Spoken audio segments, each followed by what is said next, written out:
metals and their reactions and tons of metals inside. People have to leave their profession many a times. Allergic contact dermatitis patient of tie and dye industry and cement workers and all those. So what kind of psychological or psychiatric manifestations they have got? We have got Dr. Raghav Shah with us, and Dr. Raghav Shah is DM in addiction addiction psychiatry and director on consultant psychiatrist center of our Mahavir Japira Rajasthan Hospital. He is the first and currently the only psychiatrist with DM in addiction psychiatry practicing in the state of Rajasthan. That gives me a little bit कई बार डर लगता है कहीं जो है ना वो नहीं हो. But he has got a beautiful ward, and मैंने ऊपर जाकर के जब when I see references in the psychiatry ward, I tell Dr. Raghav, मैंने कहा इच्छा करती पागल हो जाऊँ तुम्हारे इसमें भर्ती हो जाऊँ. So Dr. Raghav, please.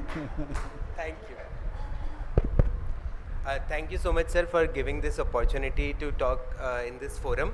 So when we talk about psychiatry or mental health, compared to other branches of medicine, this is not very straightforward that a metal is irritating your skin and then finally a illness develops through T cell response, or maybe I'm forgetting something. So in our branch, many a times 2 plus 2 is not 4, it can be 4 for somebody, then 6 for somebody, 8 for somebody. So when we discuss metals in context of contact dermatitis, occupational dermatosis and psychiatry, we need to understand first about the stress response. Having some problematic lesion on your skin, especially on your face or any part which is publicly visible, can be a huge problem for somebody. We have seen people even having psychotic breakdowns because of these kind of lesions on their face. Many times young girls prevent either with a manic episode in response to a few days of depression after having acne which was not resolving on face, and maybe somebody can have a psychotic response that somebody did something which led to this kind of a reaction. Now, beginning with a scary situation generally helps to arouse attention, so I discussed about these psychotic breakdowns which are much less common, but you need to be aware that they can be possible, because a problem with one's appearance, especially in growing up years when the personality is not stable and developing, can be a huge stress. But much more common are the things of depressive disorders and anxiety spectrum problems, and these are generally presented initially as a stress response.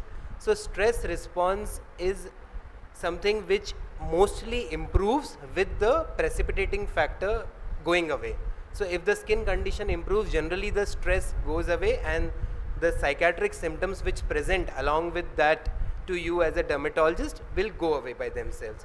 But in people whose reaction or the stress response is unequal to the stressor, maybe with a very minor lesion they have a very huge response which is not going away even with improvement, or sometimes it transforms into some long-term psychiatric issue like anxiety disorder or a depressive disorder, needs to be dealt with sensitively in your domain, and wherever required reference or a consultation can be taken, because especially for problems which can be long lasting, psychological elements are commonly seen to arise and propagate.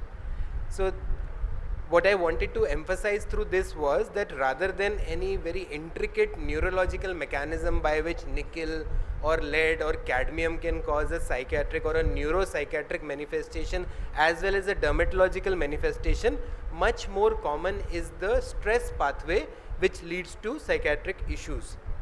Second thing regarding metals, as every other speaker has talked about the metals in their disciplines, most commonly used metal in psychiatry with very good effectiveness is lithium.